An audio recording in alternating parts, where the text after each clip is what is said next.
At the west border connecting Enuhkes and Asimaipotu, far from the city sits beauty and all the fumes of death. Her name is Nivada, queen of Enuhkes, the mother of chaos, destruction, and all its siblings.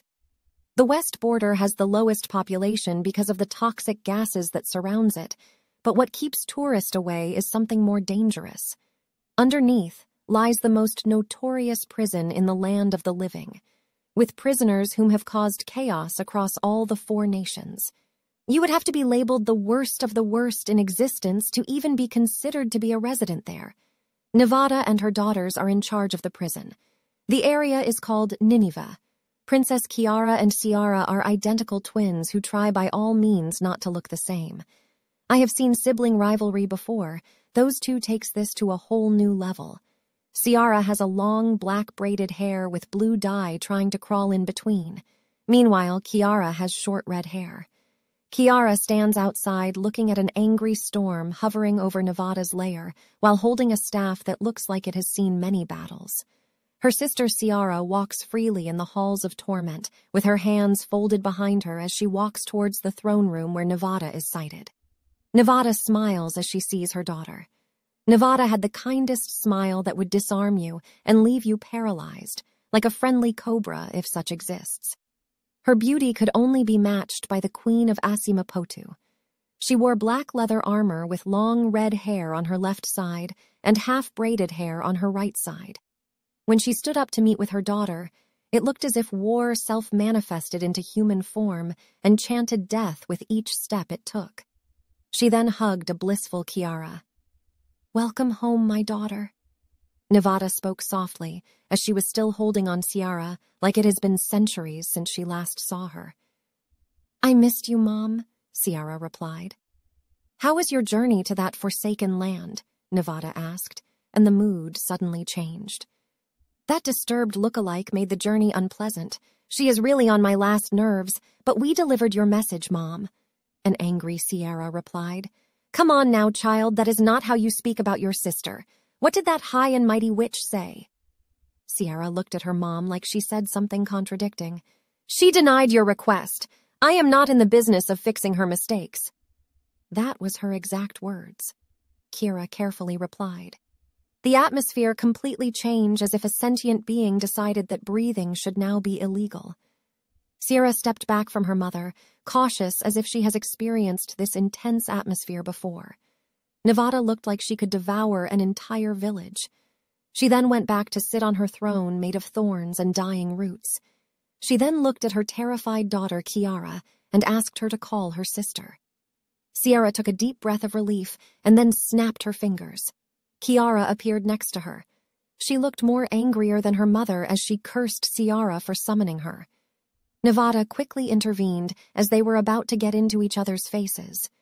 She then said that they should prepare for guests. She seemed to be expecting uninvited guests. As confusing as it was for Kiara and Kiara, they did not want to even ask their mother while she was in that state. Nivada also instructed them to secure their brother's dungeon.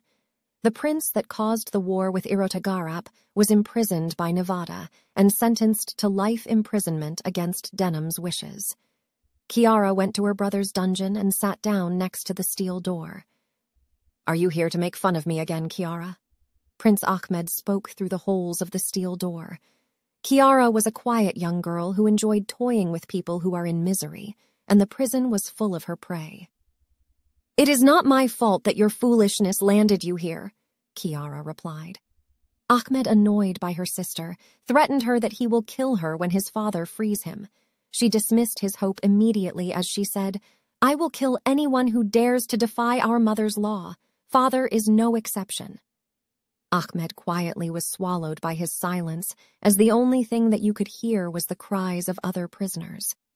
"You forgot what father did to that little wimp Ciara when she did not want to fight that golem," Ahmed said. Kiara laughed as she knocks her staff recursively on the ground.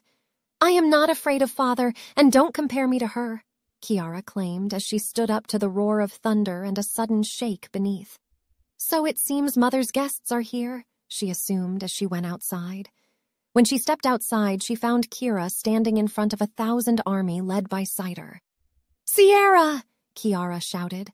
Sierra's eyes were locked with Cider because she knew if she could blink even once, he would kill her. Kiara quickly waved her staff towards Cider, and a sudden lighting struck Cider, who was pushed back a little, unharmed nor unfazed, which gave Sierra a chance to run towards Kiara. Cider, with an arrogant smile, slowly walked towards the twins. As he approaches, he then told his 1,000-man army to stand back. "You look all grown up, little sisters," he said. "You still have that cold look in your eyes, big brother." Kiara replied as she created a shield of lightning sphere that covered both her and Sierra.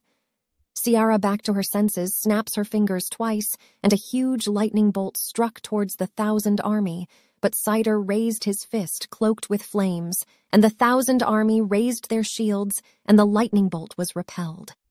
Cider charged towards the shield, protecting Kiara and Sierra, and with his fuming fist, he cracked the shield, and fire from his fist spread through the cracks, and a huge explosion broke which blew Kiara and Sierra back, and their lightning shield was dispelled. Sierra's anger consumed her, and her hair turned red to its original form. Her eyes turned blue like the ocean reflecting the clear blue sky. Cider began to step backwards slowly, as if he realized that he might have woken a dangerous creature. A loud voice came from afar, behind the army. "I told you not to start anything, Cider!" Denham spoke out loud as he walked towards them. "Forgive me, father, I got carried away. It has been long since I last saw my sisters," Cider replied with a condescending smile. Sierra's hair turned back to black and blue, and her eyes went back to their usual color black. Both Kiara and Kiara looked scared as Denham approached them. Nivada suddenly appeared like a burst of toxic fumes, and Denham's movements halted. "You have the nerve to show yourself here, Denham," she said with anger in her sharp words. Cider stepped back behind his father as if he saw death itself waving at him. With the tension between Denham and Nivada creating storms and thunders, a sudden explosion happened from the underground prison. It seemed that some of the prisoners took advantage of the fight happening above ground to escape. Nivada's hair suddenly stood up like it was trying everything possible to escape from her head, and all you could hear were screams coming from beneath the ground. The dungeons were turned into a forest filled with thorn plants and toxic gases. Those who were trying to escape were immediately killed where they stood. "You are merciless as ever, my love," Denham said while still on guard. She then looked at Cider, completely ignoring Denham, and he quickly moved his eyes away from hers. "Is that a way to treat your sisters, Cideris?" she scolded him, while Kiara and Sierra laughed at him. "We are not here to fight, Nivada. There is something we need to discuss," Denham demanded.